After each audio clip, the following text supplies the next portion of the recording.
Good morning, Caleb. Good morning. How are you? I'm okay. I find it rather ironic that here we are after our first attempt at our inaugural conversation a week or so ago, that we actually met during a failure because you and I are both Cornell grads, but you're now at Georgetown's Biomedical Graduate Program. And we were supposed to have a joint session with Cornell and Georgetown, and the students were meeting, and I was going to be on the panel, and we had the threat of snow, right? Remember? I remember it was only a threat, but a huge one.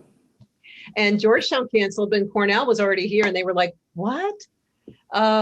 So, our theme this month that my wonderful social media person, Carrie Sinclair, who is monitoring the chat room for us today and has made this all possible because I truly have wanted to share career knowledge. And this has been your pathway too. And some of the things that we share are very similar, and some of them we have slightly different terms. But I wanted you to be my inaugural guest talking about resiliency. The themes for me are always, how to bounce back. Here we are. How to be a continuous learner and gain new skills and retool yourself. You call it upskilling. And that ability to keep fresh and be innovative and think of new ways to do things.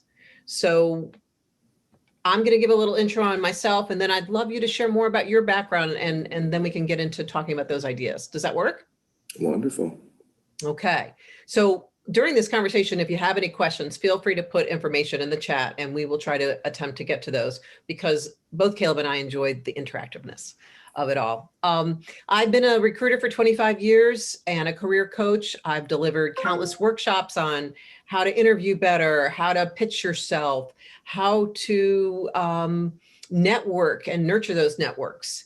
And I am on Twitter at Melissa Reitkopp. I'm on LinkedIn for years and years, and all of my blogs can be found on Facebook and my website, reitkoprecruiting.com. And so, Caleb, would you please share a little bit about your background and why you're here today? Of course. So, my background is actually in science. I'm trained as a molecular virologist for the past 10 or 11 years. Prior to my current role, I did academic laboratory research studying how viruses interact with their hosts.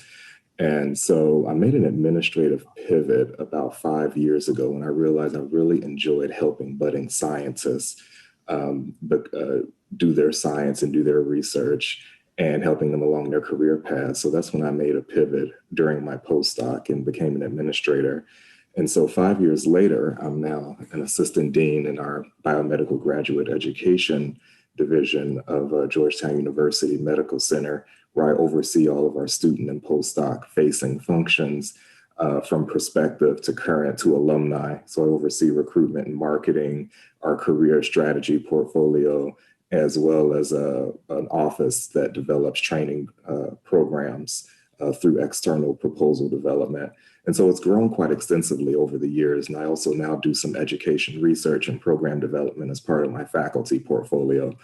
And so I've made kind of an ironic 180 twist back into the faculty academic space. But definitely, I enjoyed my time studying viruses, and a lot of that has translated into my current work. And I'm sure we'll be discussing plenty of that translation of skills throughout this conversation. Definitely. And I love the way you've always been at the intersection of business and science. You've been very applied in that, earning your PhD is really important, understanding the science in the background, but how do you contribute to it? How do you work in the business world?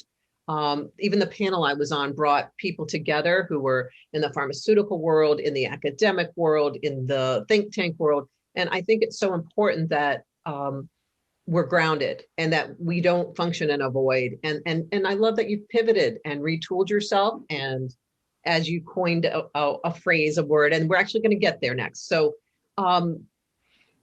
what would you use the word upskilling. I use that description of continuous learning. And so, what would be an example for you directly in your career where you showed how upskilling took you a different way, a different direction? Yeah, of course. I have many examples because I've been kind of bouncing back and forth quite a bit. It's been really fun. And so upskilling, it's definitely not something I made up. I definitely stole it from somebody else, as is the case in our field, we borrow from each other, especially terminology. But the way that I think of it is quite a simple concept, but it can be very challenging, I think, in a very invigorating way. But quite simply, it's learning new skills and applying them to your current context so that you can grow. And so whenever possible, I try to build upon the current skills that I have, to grow in my responsibilities and to grow in my oversight and to just kind of keep life fresh. I don't know how into Myers-Briggs you are, but I tend to be an INTJ. So that N kind of has me in my head a lot and always connecting dots, looking for new opportunities to connect new parts of my life and my training and my career. And so you kind of have to learn new skills to be able to do that. And so reading blogs, taking courses. For me, taking advantage of my context at Georgetown and the tuition benefit, I enrolled in certificate programs to try to learn new administrative skills, to try to increase my managerial prowess a few years back when I took on project management and finance certificates, because I was picking up some of that functionality and being more responsible for those functions. And then we could talk a lot more about the master's degree program that I pivoted into in design management and communications, which kind of segued me into understanding business and marketing from an iterative design perspective. And so design definitely percolates a lot of the decisions and the processes that govern some of the work that I do now.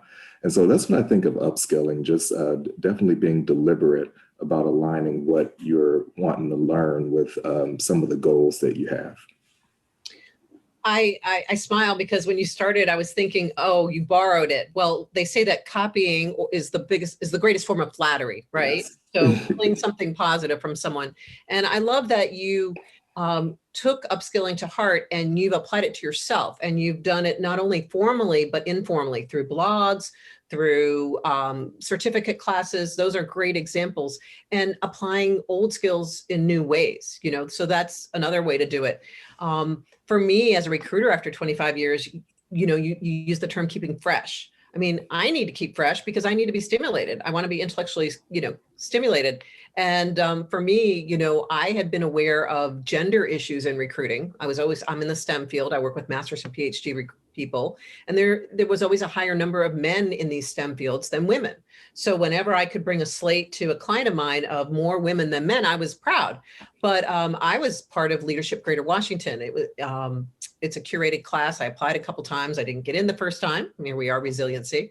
But during that, I was exposed to a session on anti-racism, and that made me do a 9-month program with them, as well as a certificate at Cornell on DEI, diversity and equity and inclusion, because it's one thing to present a slate of candidates that are male and female, but also that represent race and orientation and all of the other things that are part of our communities that make us richer. So I had to learn new skills and to be a better recruiter, and also to champion other people, outside of who don't look like me. So I like that. Upskilling, keeping us fresh. So, I wrote a blog about resiliency. You read it, right, Caleb? I did. Yay. I've read some of your articles and your interviews too. Oh, wonderful. See, we borrow from each other. Flattery. It's flattery. It's flattery. So one of the other concepts is, it was a client of mine who said, if we don't evolve, we become extinct like the dinosaurs. Okay.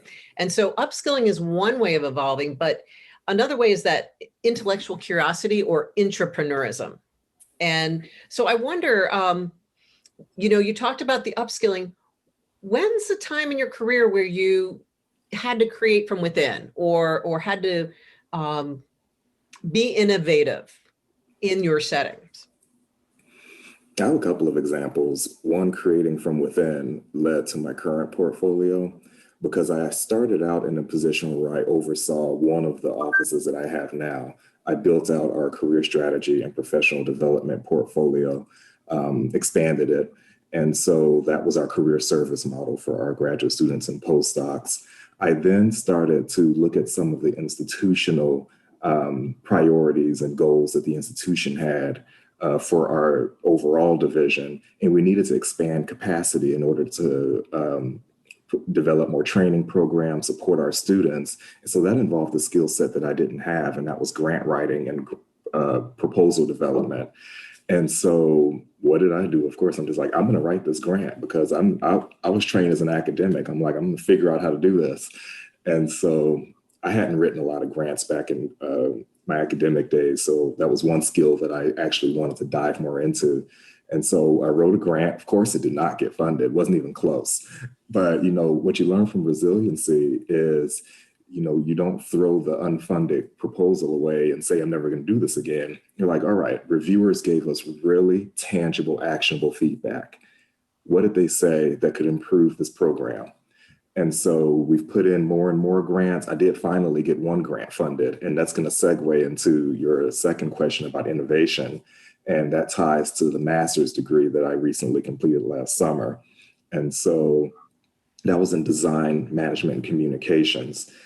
And so for one of my courses, design leadership, I actually put together for our course project a proposal for a new program according to a design thinking framework. I did a lot of research using the design thinking iterative design framework on how to solve a potential wicked design problem, as they call it, for teaching transferable skills to PhD students and postdocs in a way that they could learn skills that they need in industry now that they could then take with them when they go to broader careers. And so coming together with a proposal design to target that problem was the basis of my course project. And it fit very well with the request for applications for a grant mechanism from Burroughs Wellcome Fund, the foundation ultimately by which I applied for this to build out this idea, and it got funded. And so that was where innovation and entrepreneurship sort of collided for me. It's a wonderful example. And, even on another level, if you think about it, Socrates, has that expression, I always get it wrong, but, necessity is the mother of invention. And so you saw, and you're a scientist yourself, you saw that if we don't have business skills, if we can't bring in funds to fund the research we want to do, no matter how good it is, we can't do this. So learning grant writing skills yourself, and then also teaching business skills or world skills as we need it to the scientific community. How perfect an example of meeting the need with innovation and learning from failure as we go.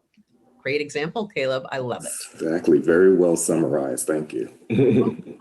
Listening, one of those skills as a recruiter, got to have it. So I'm trying to think about staying relevant for me as a recruiter. 25 years, for the first time, I'm having to realize, the millennials, it's not just the millennials, there's another generation after them. So I'm, in the, what's that, Generation Jones or something weird they created. But anyway, I was starting to feel a little bit, not behind the times, but I was lacking, I was stagnant. And I had to look around and see what people were learning. And whenever I had a problem, I would call my kids because, my generation, you picked up the phone and you reached out to a human being, your lifeline, right? And my kids would say, oh, Mom, just Google it. And, I was like, but I realized I fixed the toilet, Googling it, I fixed things. And I was like, oh, there's something to this. But then I also realized that the human touch isn't going to go away. Vinyl records still exist, even though we're streaming music, right? So my kids were right about Googling it, but I'm also right about that human touch. And I have 25 years of information, insights, and experiences with careers. When I coach people, we'll be going through all this detail, all this information, and they'll go, how did you figure that out? I'm like, I was listening and sorting through the noise, and you can't do that for yourself. So for me, I started blogging. I started doing the one-on-one coaching.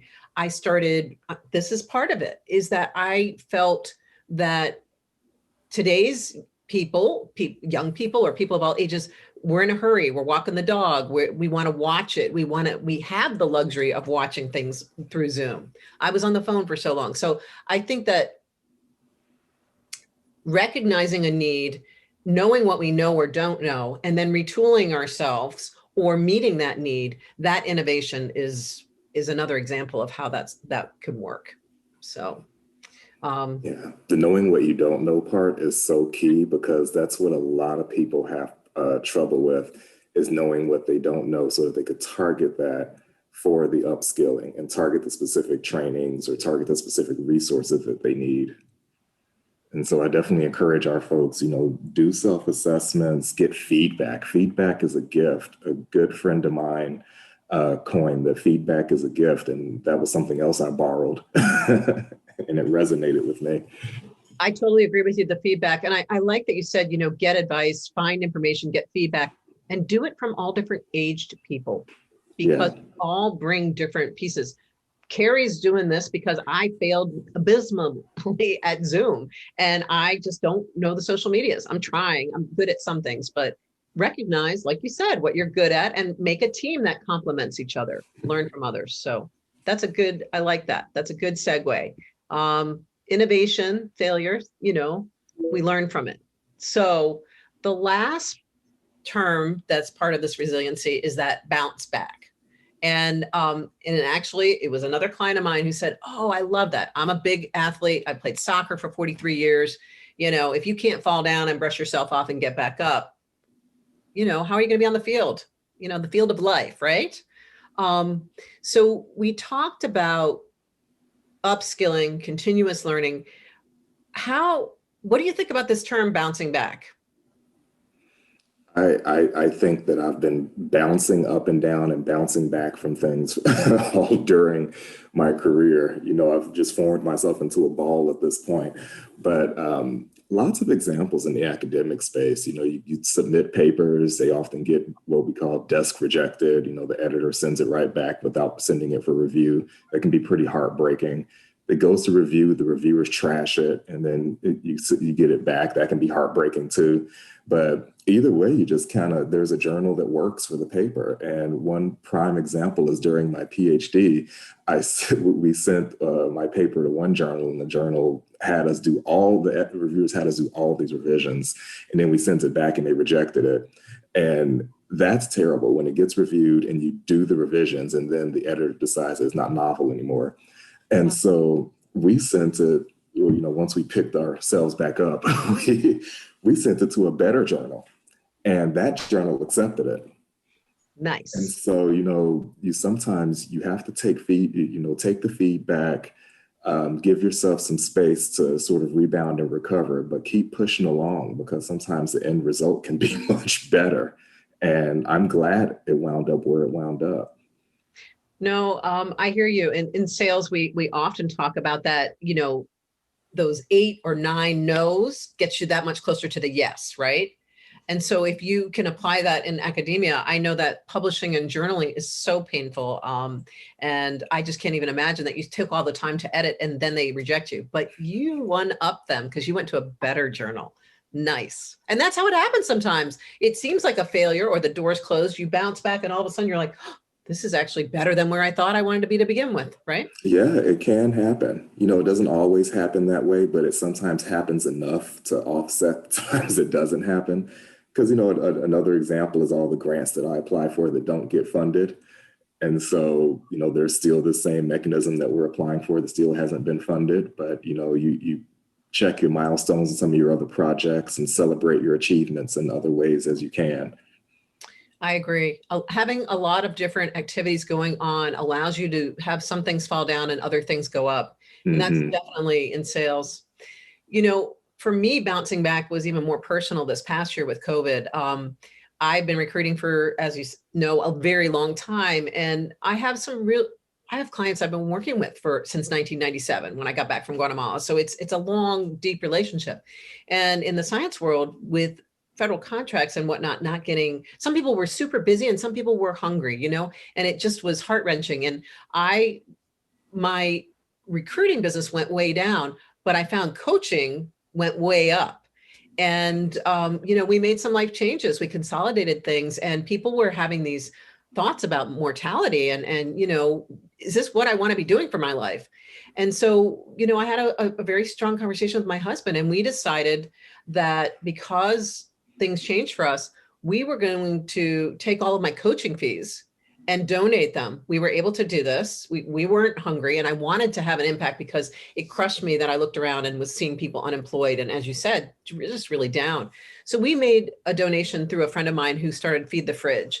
And that, you talked about that crushing grant application. So for me, I mean, it was crushing that I wasn't a superstar in my business anymore, right? But by helping other people and having to get up every morning and motivate other people to get out of bed, it stopped me from focusing on myself, and it helped me bounce back and get through that year because I didn't have anything to wallow in. There were other things out there, and so I think the bounce back can come from ourselves inside, but often if we can reach out to others and help others, it helps us pick ourselves up. I don't know if that makes any sense, but. Oh, it does. There's actually a book that I read maybe last summer or the summer before. The last 2 years just sort of blurred together for me. But I read The Upside of Stress by Kelly McGonigal. And it actually really kind of frames the situation that you just described with kind of reframing the stressful situation that you're in. And so one way to do that is by helping others. And so I have found that to be incredibly helpful for me because it really helps give me perspective and gives me kind of a higher purpose. And so I found that help was very helpful. And so I just thought of that as you were telling your story, because that was one of the examples in the book. We're going to have to put that in the chat, and I have to go look for that book. Yeah, no, a lot of motivational reading, a lot of distraction. Yeah. So those are those three major points for us, Caleb. And it's that continuous learning and upskilling and being innovative and evolving so we stay fresh, and that ability to bounce back. Those are some of the three ingredients to having a resilient career. I so much appreciate your conversation today. Would you share with everybody where they can find you, how they can follow you and get in touch if you're willing? Wonderful. Connect with me on LinkedIn, Caleb McKinney. You can definitely find me.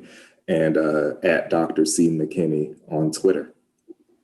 Awesome. And again, I'm on Twitter at Melissa Reitkopp. I'm on LinkedIn as Melissa Reitkopp. It's an unusual name. We will put it in the chat for you too. And what I'm really excited about, and I really want to say thank you, is that Carrie Sinclair is a longtime friend. And when I thought of this idea, I wanted to put a newsletter out regularly, and I had only thought about it. She's like, oh, we'll do it. And it went out. And I said, I really want to speak with Caleb and the other friends I've made along the way who have a lot of gems and information to share about careers. And she's like, okay, we'll do it. And so Bytes for Thursday was born. We are going to try to do it on the third Thursday of the month if we don't have any bumps along the way. And our next session is going to include Marim Butla, who's also a PhD. Her area is neuroplasticity. I love you smart people. She's a woman that I met while I was doing some work with women entrepreneurs who are immigrants or refugees, American born.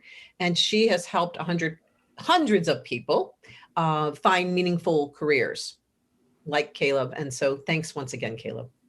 Wonderful. Thank you so much. And Dr. Butla is fabulous. So definitely tune in for that one. Thank you, Caleb. Be well, everybody. We'll see you next Thursday for Bytes on Thursday.